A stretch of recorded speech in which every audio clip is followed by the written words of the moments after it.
வணக்கம் மக்களே, நான் சத்யவர்ஷா. இந்திய அரசியலமைப்பு ஆலோசகராக பணியாற்றி வருகின்றேன். வணிகம் முழுமையாக தமிழ்நாட்டில் திராவிட முன்னேற்றக் கழகத்தினுடைய பினாமி நிறுவனங்களாக மட்டுமே பெரும்பாலான ஒரு தொழிற்சாலைகள் அமைத்து இன்றைக்கு மிகப்பெரிய கொத்தடிமைகளாக வாழ்ந்து கொண்டிருக்கும் சூழ்நிலை நாம் பார்த்து கொண்டிருக்கின்றோம்.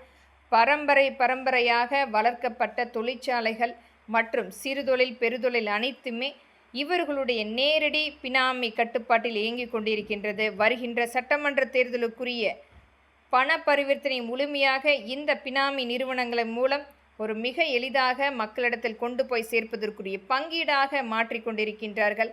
இன்றைக்கு தமிழ்நாடு முழுமையாக திராவிட முன்னேற்றக் கழகத்தினுடைய வணிக சங்கமாக மாற்றப்பட்டுள்ளது. வியாபாரிகளுடைய அனைத்து வகையான அவர்களுடைய உரிமை பறிக்கப்பட்டு அவர்களுடைய அனைத்து வகையான தொழில் முடக்கம் என்பது ஒரு மிகப்பெரிய சான்றாக இன்றைக்கு ஒவ்வொரு இடத்திலுமே திகழ்ந்து கொண்டிருக்கின்றது.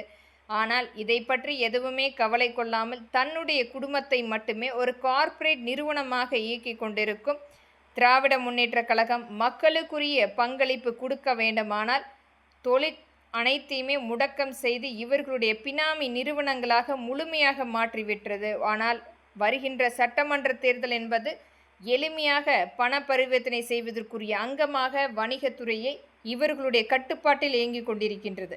ஆனால் கடினமாக பரம்பரையாக அவர்களுடைய மூதாதையர்கள் விட்டு சென்ற அனைத்து சொத்துக்களுமே திராவிட முன்னேற்றக் கழகத்தின் ஒரு கடுமைகளாக இன்றைக்கு பினாமி நிறுவனங்களாக முழுமையாக மாற்றப்பட்டு செயல்பட்டு கொண்டிருக்கின்றது. இது அனைத்துமே ஆட்சி மாற்றம் கண்டிப்பாக மாற்றும்.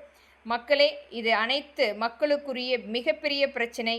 வணிகம் என்பது உங்களுடைய சொத்து. இது நீங்கள் காலமாக பரம்பரையாக உங்களுடைய மூதாதையர்கள் விட்டு சென்ற அனைத்துமே இன்றைக்கு ஒரு தனிநபர் ஆதிக்கமாக எடுத்து செயல்பட்டு கொண்டிருக்கும் இந்த திராவிட முன்னேற்றக் கழகம் இதனுடைய ஆட்சி அமைப்பு மாற்றப்படும். வேறு ஒரு ஆட்சி அமைப்பு வரும் பொழுது உங்களுடைய உடைமைகள் அதற்குரிய வழக்குகள் கண்டிப்பாக பதிவு செய்வதற்குரிய அங்கமாக அமைத்து தரப்படும். நம்பிக்கையோடு காத்திருங்கள். வணிகம் என்றைக்குமே மக்களுடைய சொத்து. அதை யாரும் எடுத்து அவர்களுடைய ஆளுமையாக செயல்படுத்த முடியாது என்பதை மக்களின் எளிய மகளாக இங்கு பதிவு செய்கின்றேன். நன்றி, வணக்கம்.